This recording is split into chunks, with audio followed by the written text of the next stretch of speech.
C'est l'heure de passer à Eric directement. Je pensais qu'il y avait un reportage, mais non, on n'a pas le temps. Regardez, bougez pas. Chroniqueur. Ah, dans votre chronique, Eric, aujourd'hui, vous avez parlé. Alors, il y avait une chronique placebo de la télé. Il y avait une chronique placebo et une autre qui était. Aujourd'hui, vous revenez sur la condamnation récente d'un médecin homéopathe pour exercice illégal de la médecine. Il s'appelle Marc Vercouter. Il a été condamné le 18 janvier par le tribunal de Pau. Il est opposant déclaré à la vaccination. Oui, alors que reproche-t-on donc à cet homéopathe Marc Vercouter, un homéopathe de 65 ans? La justice lui reproche d'avoir établi un certificat médical. Alors, pourquoi on lui reproche ça? Parce qu'il n'était pas habilité à le faire, c'est-à-dire qu'il n'était pas estampillé médecin par l'Ordre national des médecins, qui lui avait retiré cet agrément il y a très longtemps.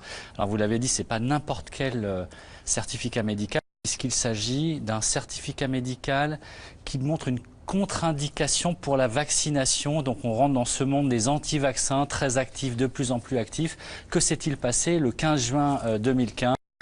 Ce médecin signe ce certificat médical que voici, contre-indication à la vaccination pour un bébé amené par le papa dans son cabinet, on va appeler ça comme ça, et il écrit: étant donné les antécédents familiaux allergiques, étant donné la composition des vaccins faisant appel à des produits toxiques, cancérigènes, neurotoxiques, mutagènes tels le formol, le mercure, etc., totalement assimilables à des produits défectueux, n'offrant pas la sécurité à laquelle on est en droit légitimement de s'attendre, etc. Par conséquent, il veut donner à ce parent le droit de refuser, médicalement, le droit de refuser la vaccination qui est obligatoire dans notre pays, comme on le sait pour certaines maladies telles DT polio, diphtérie, tétanis, poliomyélite, etc. Et d'ailleurs, le papa qui était venu de Strasbourg avec son bébé dans les bras, lui aussi, jusqu'à Pau, va être poursuivi, mais lui ne sera pas condamné par le tribunal de Pau, parce qu'on va considérer que, étant donné que la vaccination est obligatoire à partir de l'âge de 15 mois et que le bébé avait 14 mois, il échappe à la condamnation, mais l'homéopathe qui a fait ce certificat médical, lui, est condamné. D'ailleurs, il a déjà été condamné pour les mêmes faits en 2004 et c'est apparemment la 4e fois qu'il est condamné pour exercice illégal de la médecine. Alors, c'est une figure qui est connue quand même dans le milieu anti-vaccination. C'est un vrai médecin ?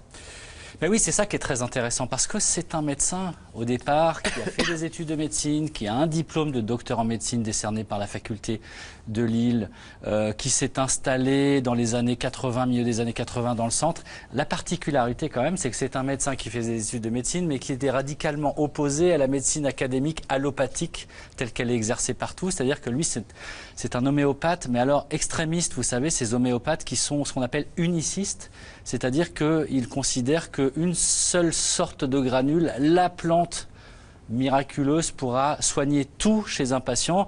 Ce sera peut-être la clé pour ouvrir toutes les maladies, etc. Placebo ou pas placebo. La plante diluée dans beaucoup d'eau. Hein. Diluée dans beaucoup d'eau, pas seulement la plante. C'est l'intégriste de l'homéopathie. Voilà, en tout cas, c'est une forme extrême, on va dire, on va rester courtois, de l'homéopathie. Et alors, en plus, il a eu des ennuis très très vite avec le Conseil de l'Ordre, c'est-à-dire que dès l'âge de, 2 ans après son installation, il a été radié, enfin pas radié exactement, disons que le Conseil de l'Ordre lui a retiré, a prononcé une interdiction d'exercer pendant 2 ans, parce qu'il avait pris des positions contre les médecins dans les affaires de dopage, etc. Et puis c'est vrai que le Conseil de l'Ordre n'aime pas bien que des médecins lui résistent, il faut quand même le dire. Oui, mais enfin, il n'aime pas bien, il y a des blâmes, il y a des avertissements, il y a des blâmes, mais de là à interdire d'exercer pendant 2 ans, faut y aller de bon cœur quand même. Surtout que ça n'a pas duré que 2 ans, puisque ça fait 25 ans que ça dure, puisque au bout des 2 ans, il a redemandé évidemment la capacité d'exercer, et le Conseil de l'Ordre lui a toujours refusé, donc depuis plus d'un quart de siècle, en disant qu'il n'a pas les conditions de moralité indispensable pour être médecin et qu'il discrédite la profession. Donc c'est vrai que le contexte est très particulier, mais ce qui est intéressant justement, c'est qu'au départ, c'est un médecin et non pas le café du commerce, si vous voulez. Alors il s'est fait connaître donc surtout pour son aversion envers la vaccination obligatoire. Oui, alors en plus ça part d'un sentiment personnel, c'est-à-dire une expérience à la fac de médecine, il a un vaccin et puis pendant 2 jours c'est douloureux et il va avoir de cesse effectivement de prendre la tête, ou en tout cas d'être une des figures de ce mouvement anti-vaccin qui ne cesse de se développer dans notre pays, en expliquant qu'il n'est pas démontré scientifiquement que la vaccination a un effet, ou alors en nuançant plutôt ces dernières années en disant « je ne suis pas contre la vaccination, mais il ne faudrait pas qu'elle soit obligatoire, il faudrait laisser le libre choix aux patients ». Donc il a créé une association à Pau qui s'appelle le CRI Vie. En gros, ce sont des citoyens qui crient parce qu'on les empêche d'être des lanceurs d'alerte. Ils ne se présentent pas du tout comme des irresponsables, mais comme des victimes du système, de la mondialisation, du pouvoir des labos qui dictent sa loi à l'OMS, etc. Et puis, sur Internet, il y a beaucoup d'alliés. On sait bien que tout ça, ça passe par des réseaux informels un peu souterrains, très connectés, où vous trouvez un peu de tout, un peu de conspirationnistes, un peu de gens... théorie du complot, tout ça. Ouais. Voilà, qui croient aux extraterrestres, c'est des ufologues, mais ceux qui défendent un peu Dieudonné, qui se mélangent à tout ça. C'est un mouvement souterrain qui vit en dehors de notre société, juste en dessous, juste à côté, et qui parfois apparaît devant la justice. Donc. Alors, les anti-vaccins, ils ont des arguments, hein. Ils ont des arguments, mais on ne va pas rentrer dans le débat parce qu'en vérité, ce n'est pas évidemment à vous que je vais le dire, il n'y a pas de débat puisque la fameuse balance bénéfice-risque, il y a un océan de bénéfices et quelques risques. Et alors, il ne faut pas les nier. Il peut y avoir effectivement parfois des effets indésirables, etc. Parfois, on a parlé ces dernières années des adjuvants qui étaient peut-être toxiques dans certains vaccins. Il y a aussi des labos qui, évidemment, c'est une aubaine, les vaccins.